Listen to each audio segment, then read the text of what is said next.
Alrighty, yo, what is going on, everybody? It's your boy, Mr. DDG94 here, back with another reaction video. Today, we finna react to Culturalist Theory. This is the follow-up to the Babyface video that they put out last week. So we just doing the female version now. Let's get right into it, because he wrote a lot of hits for everybody. Whitney, Tony. Yeah, I think he got one for Destiny's Child in his bag. Ain't no telling who else. I mean, we ain't even getting into the pop bag. We ain't even getting to the pop bag like Ariana Grande and all these other current today artists. We ain't even getting into that bag yet. But anyway, so without further ado, let's get right into it. What's going on, theorists? This episode of CT is another deposit in the Respect the Pen Bank, where we take the time to highlight and give a shout out to some of the greatest songwriters of all time. For this one, we're taking it back to the golden era of R&B and paying homage to one of the men. My left ear is definitely enjoying this Culturalist Theory. He was responsible for writing 26 #1 R&B hits and has multiple Grammys. My left ear is definitely enjoying this. Starting his career as a guitarist for the group Manchild in the 70s, Kenny, later tagged Babyface by the legendary Bootsy Collins, jumped headfirst into the world of music. After playing keyboard and guitar alongside group member and later longtime business partner L.A. Reid, it wasn't long before the success of co-writing for his own group, The Deal, spilled over into writing for other artists. With that said, here are some of the best tracks penned by Babyface for the ladies. Thumbs up if you like it, share and subscribe if you love it. Join our Patreon for exclusive content to support it. Now that that's out of the way, let's get to it. Number 10, Take a Bow, Madonna. Yep. While His pop bag is widely deep. known for penning hits for some of the most prominent R&B acts throughout the 90s, we can't sleep on his ability to step out of the genre and bring rhythm and blues to the pop world. Back in 1994, Face worked with one of the most uninhibited pop artists of the time to create her most successful Billboard single of the decade. Madonna's Take a Bow dropped and took her enormous fan base by surprise, as it delivered a side of the singer opposite to the edgy yet glossy music she was known for. Though the song was a smash unlike Madonna had seen before, she strayed away from the attention her more mature style garnered, as she hadn't performed the song in front of a live audience until 22 years later on her tour in 2016. Maybe she didn't want to perform the song without Face's melodic vocals blending harmonies in the background. Hearing crazy on those falsettos. Number 9, Superwoman, Karen White. In 1989, a 22-year-old Karen White was responsible for delivering a Grammy Award-nominated gold-certified single that represented women's empowerment. Ironically enough, there were 3 men behind the boards responsible for that career-defining hit. Babyface, along with legends Daryl Simmons and L.A. Reid, collaborated to produce the women's equality anthem, helping solidify White's historical run at being the first female artist to release 3 #1 singles on the R&B chart from the same album. While the track wasn't Karen's first time working with Face, as a duo released a duet in '88, no other track from White's catalog reached the heights Superwoman touched. Side note, though research doesn't prove any connections, one wonders whose idea it was to add the falsetto melody of Who's at the end of the song, which sounds like the same note as Prince's Purple Rain. It was a fire way to cap the song off either way. Number 8, Best Thing I Never Had, Beyonce. Question: can you even be considered a top-tier R&B music writer if you are not at least invited to a Beyonce writing camp? And before you answer that, raise your hand if you thought Beyonce would not appear at least once on this list. In 2011, with Babyface on the assistant boards, Beyonce took all of 45 minutes to record the second single from her 4th album, 4. Yeah, Queen Bee needed less than an hour to record Best Thing I Never Had, a top-tier breakup anthem that went triple platinum all by itself. The track was originally meant to be a ballad about failed relationships, but inspired by Dougie Fresh's classic hit The Show, it has more of a cool hip-hop piano dance opera sound. A lot to explain, but it all made sense in the end. Number 7, Red Light Special, TLC. After a breakthrough introduction to the... Oh, I ain't gonna lie, this is my second favorite TLC song next to Creep. So I creep, yeah. But Red Light Special though, baby, tonight is yours, all yours. Yeah, that's what's up. Yeah, especially when you get some red lights and the mood right. Yeah, that's what's up. Yeah. Everybody know ain't no party like a Diddy party, so. Yeah, that's what's up. Yeah. That's up. R&B world, and dropping 4 smash singles from their first album, Ooh on the TLC tip, the trio returned with their follow-up and most successful album, Crazy Sexy Cool. Much like their prior project, they dropped 4 fire singles and cemented themselves on the charts with each one. While their initial approach on their first album was more youthful and fun, the energy shift was very apparent on their sophomore project. They were no longer the bubbly girls in baggy pants with a message we had grown to love and respect. They had transitioned into grown, sexy women with something else to say. At the same time, every single produced from this album related to that statement. No other single hammered that point home better than Red Light Special. While ironically Babyface wrote the track for himself, we can't even imagine the delivery in that context with Face at the helm. He eventually passed the track to the group. With reference to the red light district associated with nightlife activities, the song describes a role-playing good time for couples during a night of passion. In contrast to the brothel the group visited in the music video. The song reached number 2 on the charts and helped boost the album's sale to over 23 million worldwide. To this day, Crazy Sexy Cool remains the best-selling album by an American girl group. If you're interested, we also have a ranked list of TLC albums, along with many of your favorites in the game. Feel free to check out our other videos once we're done here. Number 6, Baby Baby Baby, TLC. Okay. So nice, we had to have them twice. If there were a music video to recruit young African Americans to go to college, as much as The Different World did, it would probably be TLC's Baby Baby Baby. While the song describes the wants and needs of puppy love, the video invites youngsters to a world of fun and independence. If we were to take a deep dive into the storyline of singles from their debut album Ooh on the TLC tip, the album serves as a study guide for young people transitioning to adulthood. The first single, Ain't Too Proud to Beg, describes the inner thoughts of a young person yearning for attention and being willing to do whatever it takes to gain it. Babyface wrote the opposite in demanding reciprocity. Baby Baby Baby explains the position of wanting a spouse but understanding there are far more fish in the sea if that spouse takes the love offered for granted. Yeah, the explanation is slightly complicated, but so is Young Love. The song peaked at number 2 on the Billboard 100 and hit number 1 on the R&B hip-hop charts, proving that Face could write a hit for all age groups. There's no age when it comes to love anyway, right?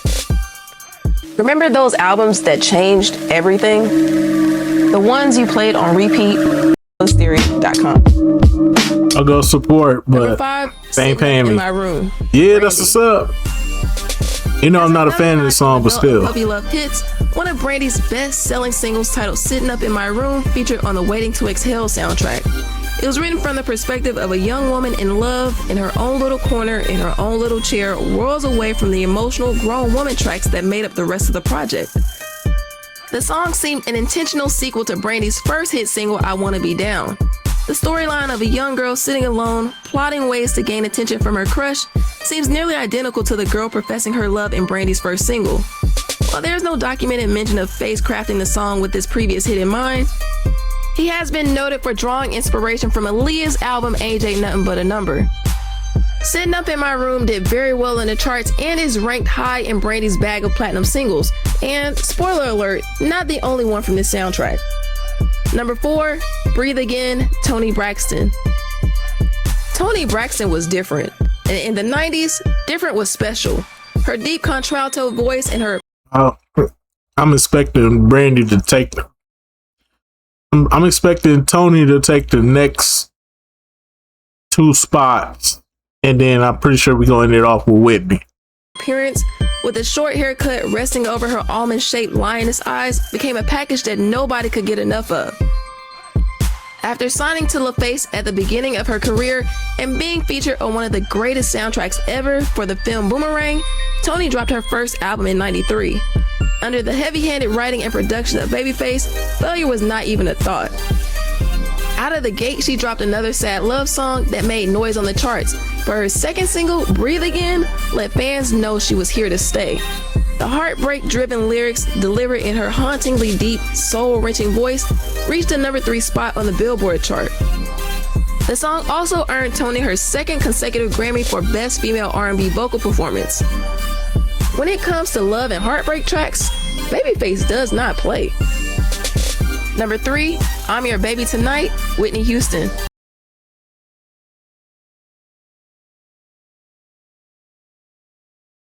This top two. For me, this top two.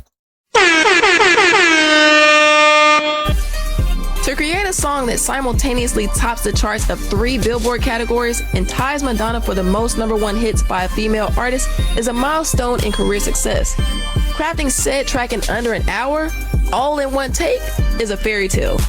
Crazy enough, when dealing with an R&B goddess, even then, anything is possible. I'm Your Baby Tonight's title track ran up and became Whitney Houston's 8th #1 hit. The Babyface penned single helped shift Whitney's musical style toward the new Jack Swing era, away from the pop sound she was booed for back at the 1989 Soul Train Music Awards after being criticized for not being black enough. Whitney took a stand in her career by EPing her music from this album forward in an effort to control her image and musical direction in order to recapture the love from her black audience. While Whitney released multiple songs from the project, the title single, written by Face, stood out and helped revive the soul that Whitney felt was missing from her music. Side note, if you're wondering if we have a list ranking the Queen's catalog, of course we do. After you finish this ranked list, be sure to hit the channel and check out our ranking on her albums from worst to first. Feel free to drop your list in the comments too. Number 2, Not Gonna Cry, Mary J. Blige. Since she stepped into the game, the queen of hip-hop soul has delivered nothing but painful crooning and sweet street bangers that everybody from around the way can. It's a dangerous song. I never knew Babyface wrote this one. This nigga responsible for a lot of people getting their cars set on fire and shit. I'm just saying, bruh. Babyface, you responsible for a lot of people getting harmed. Relate to. The balance of her soul-stirring delivery of heartbreaking lyrics with a bop to turn up the car party before anybody starts crying in their drinks has been her secret to a long, fruitful career.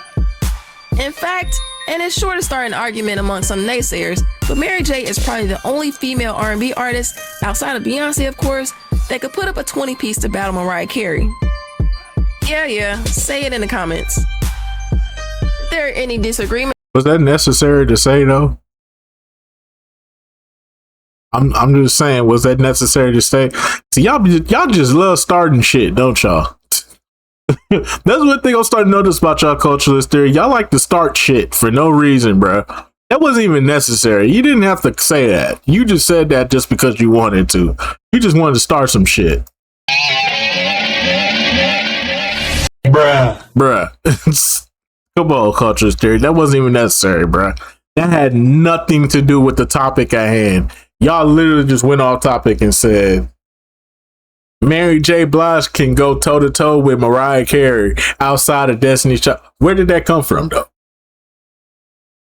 Y'all love starting fires, Roy. with that stance, we're not gonna cry about it. See what we did there? So anyway, writing and creating another banger for the Waiting to Exhale soundtrack, Bass concurrently crafted Mary's most successful hit to this day. Writing lyrics to reflect the pain of one of the film's characters, Mary belts them and pours her pain-soaked vocals over the track, bringing to life a spiritual hymn her fans can relate to. Given how this song empowers women after a breakup, it's ironic that this song was written entirely by Face. Damn, this guy is good. Alright, if you believe you know what the number one track on this list will be, pause it right here, click the timestamp, and let us know your prediction for the number one song. While you're there, Whitney, like, subscribe, and share with anyone who would appreciate this list as much as you do. Alright, now let's get to the finale. Number one, Exhale, I know it. Shoop, Whitney Houston. It was gonna be a Whitney Houston song. From headlining arguably the most incredible movie soundtrack ever, to being the punchline for so many comedies and television shows, what song on the list is bigger than Whitney Houston's Exhale? The song was written by Babyface as the exclamation on the soundtrack for the '95 film Waiting to Exhale. It debuted at number one on the Billboard Hot 100 and won a Grammy for Best R&B Song. While the song's catchy repetitive hook, Shoop Shoop, took over the world, it was merely Face powering through writer's block with a convenient, now permanent placeholder. However, the genius and the queen, toying with the nonsense filler phrase, eventually decided to leave the playful chant in the song, accidentally creating a trademark chant in R&B history. The soundtrack became the second most successful R&B soundtrack album, placing it among the top 3 R&B movie soundtracks ever released, as Babyface was also a significant part of the Boomerang soundtrack. The best R&B movie soundtrack for The Bodyguard sits comfortably at the #1 spot, not just for R&B, but of all soundtracks. We don't have to tell you who the artist was who dominated that one. She clearly wasn't just the queen of the night. And this is only half of the list of 90s hits by Babyface. It's clear the man was no joke because every hit he passed to these artists still holds up to this day. Every song in this list is a must if you were to see any of these great artists in concert. Salute to the man and respect to the pen. I'm QB for CT. We out. Alrighty, man. That's just gonna about do it for this one. Honestly, for me,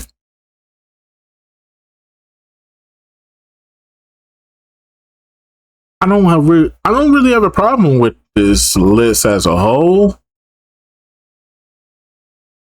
I would probably move. Where did TLC land at?